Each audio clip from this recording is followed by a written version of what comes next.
아이들 부모님들이 이제 기자회견한 적이 있거든요. 우리가 처벌을 원하는 것도 아니고 원망을 하자는 것도 아니고 아무 이유도 묻지 않는다. 그러니까 애들이 왜 죽어야 되는지 그 사실만 알려주면 된다. 그러니까 이제 범인한테 나타나서 양심선언하고 자백하라 이런 얘기를 하신 거거든요. 네네네. 근데 이게 왜 그러냐면 공소시효가 완성됐기 때문에 수사기엔 수사하지 않아요. 네. 왜냐하면 공소시효 완성됐는데 수사해서 범인이 누구누구야 라고 해도 처벌이 안 되거든요. 그러니까 수사할 이유가 없는 거죠. 그렇죠. 그래서 결국 공소시효가 결국은 폐지가 되죠. 그래요? 저 사건 발생했을 땐 15년이었는데 그 다음에 이제 저 대구 쪽에 일어났던 다른 사건이 있었어요. 아이가 이제 황산 테러에 이제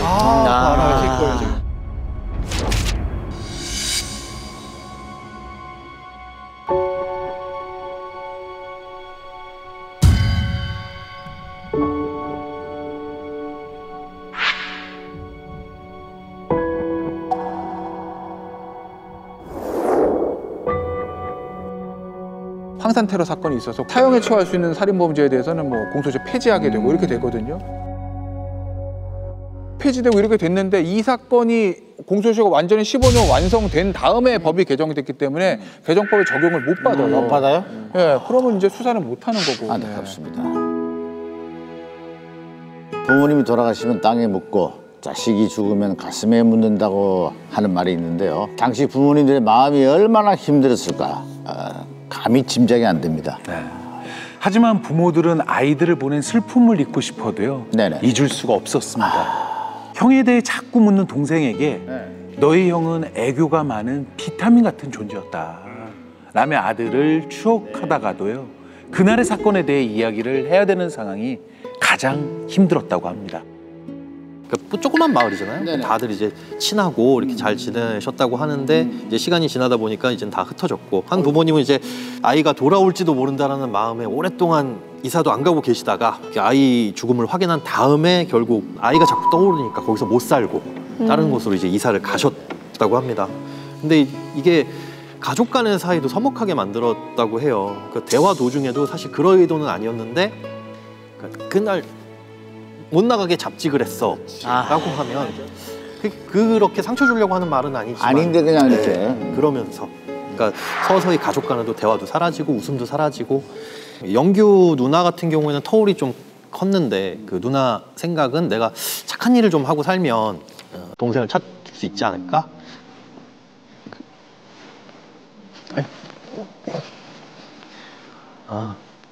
간호사가 되셨대요. 죄송합니다.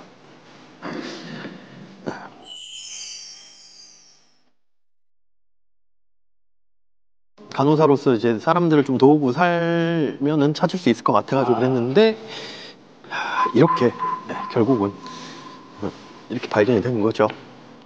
그리고 철원이 아버지께서는 제가 만났을 때에도 철원이 집에서 철원이 방은 하나도 안 건드리신 거예요. 올 거라고 믿고. 예. 그러니까 뭐 장난감이며 학용품이며 책까지며 그냥 그대로 놔두시고 기다리고 계셨으니까 저런 사실을 받아들인다는 게 훨씬 더 어려운 일이셨던 것 같습니다. 그 당시에는 앞집, 뒷집, 옆집 이래 살았기 때문에 날만 새만 보고 이랬는데 그러고는 또 흩어져버린 동네에서 또 변화도 있어야 되겠고 그래 이제 멀리는 가지는 못하겠고 그 산 밑이라고 좋다고 그리 왔는데 대화가 없으면 첫째는 한 자리에 앉아도 뭐 언젠가는 모르겠습니다. 이제 한 자리에 내 엄마, 아들, 서희가 앉았는데 앉으면 한 자리가 비거든요. 그러면 이건 뭐 밥이 안 넘어갑니다. 그만. 그리고 서로 이제 눈치를 보는 눈치, 말도 없이 서로 이제 얼굴만 쳐다보고 고개 숙여가지고 그런 일들이었어요.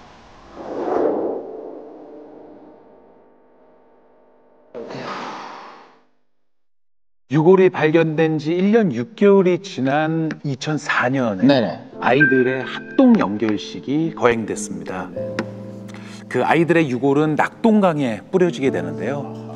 도롱뇽아를 줍기 위해 간다라며 집을 나간 아이들은 실종 13년 만에 비로소 눈을 감게 되고 맙니다.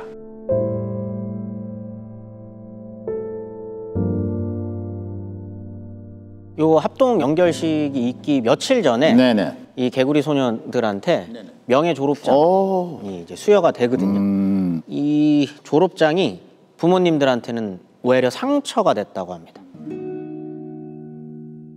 여기 이제 5학년에서 6학년 올라가는 그때, 그때입니다.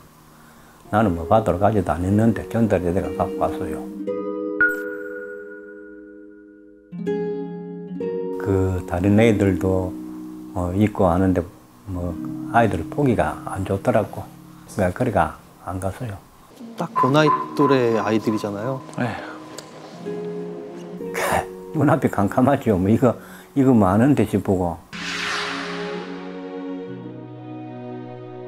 이 개구리 소년 사건이 사실은 어른들의 미숙함 그리고 시스템의 부재로 인한 사건이잖아요. 오히려 이제 희생된 아이들이 우리에게 남겨주고 간 것들이 많이 있습니다. 그러니까 그때 당시에는 경찰에 신고를 했는데도 아이고 뭐 애들 가출했겠지 24시간 기다려보세요. 그렇게 치부했던 차원에서 지금은 아이가 없어졌다라고 이런 신고가 들어오면 굉장히 기민하게 움직이거든요. 아동 등록제라든가 이 추적 시스템 논의도 그때부터 본격화되기 시작했고요. 그리고 2005년에는 실종아동 보호 및 지원에 관한 법률도 새롭게 제정했어요. 그때 뭐 CCTV라든가 이런 이제 실종 아이들을 찾는데 어떤 체계가 갖춰졌다라고 볼 수가 있는 거죠.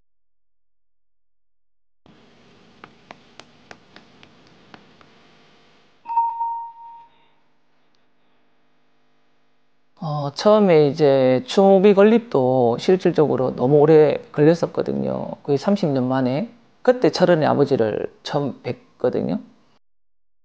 그때 아버님을 만나서 철원이 친구입니다 라고 인사를 하고 하고 또 며칠 있다가 또 아버님을 만나서 또 그 자리에서 뵀었는데 한 번씩 생각나면 네, 여기 소주 한잔 먹으러 온다. 소주병 한 잔 들고 이리 온다. 이제 내가 죽고 나면 누가 이거를 기억을 해주겠냐라는 그 얘기를 하셨을 때 정말 마음이 많이 아팠어요. 우리 나이는 자꾸 먹어가고 정말 참 이거는 관심이 자꾸 사라지는구나 개구리 소년 사건이. 그런데 사실 관심이 없어질 때는 우리들끼리 남들 보는 앞에서는 술도 못 먹고 남들 보지 않는데 사다가 이 뒤쪽에 가가지고 먹으면서 우리끼리 너무 슬퍼요.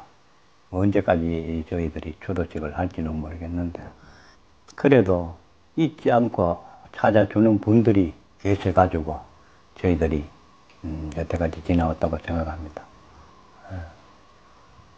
모든 분들께 고맙습니다.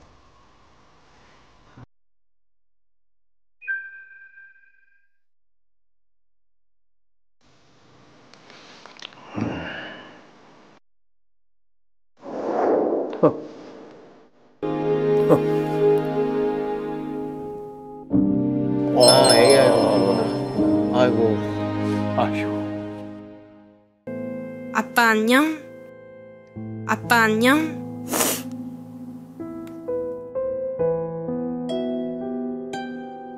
보고 싶었어요. 저도 친구들이랑 잘 지내고 있어요.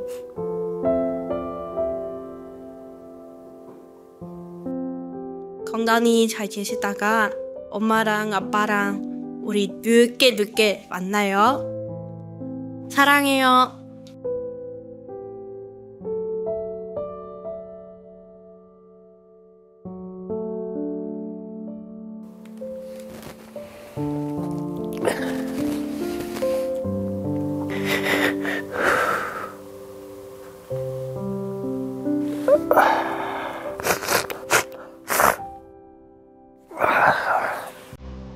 자, 오랜만에 참 보네.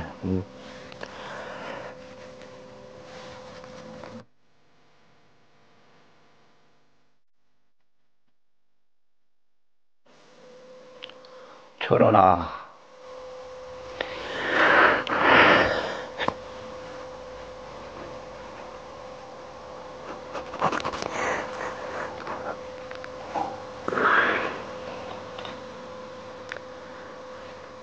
친구들과 잘 지내고 있겠지. 너희들과 헤어진 지가 34년이 되었다. 너무 보고 싶구나.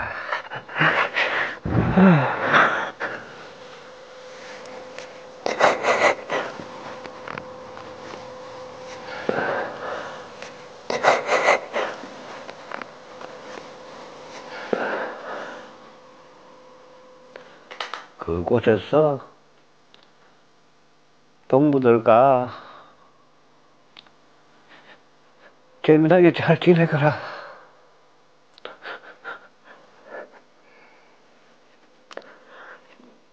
어느 누가 너희들을 힘들게 만들는지 모르지만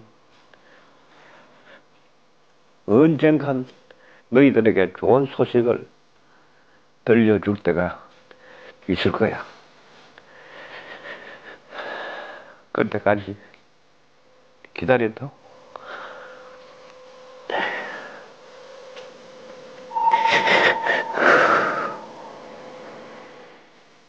네, 뭐 어떻게 가늠을 할 수 없는 슬픔을 가지고 아유 죄송합니다.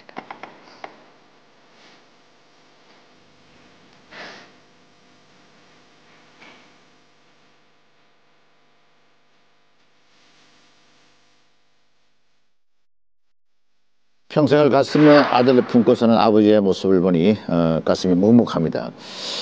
여러분은 오늘 이야기를 하면서 어떤 생각이 들었나요?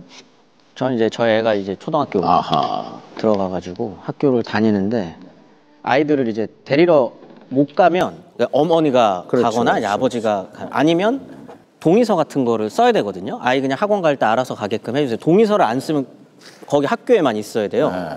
근데 사실 막 궁시렁거렸거든요.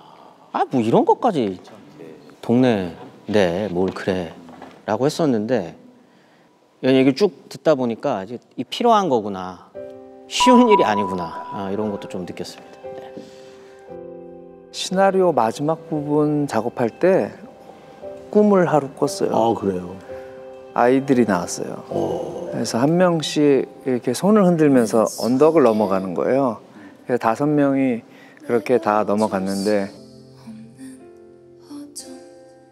그 장면을 꼭 영화에 넣어야지 하고 마지막 장면을 그대로 찍었던 기억이 납니다. 그래서 그때 저 개인적으로는 어떤 아이들에게 위로가 됐겠구나 하는 생각을 했었습니다.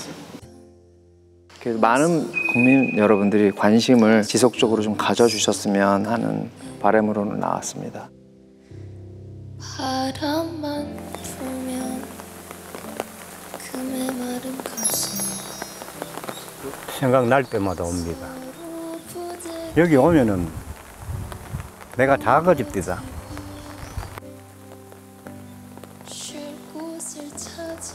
아이들한테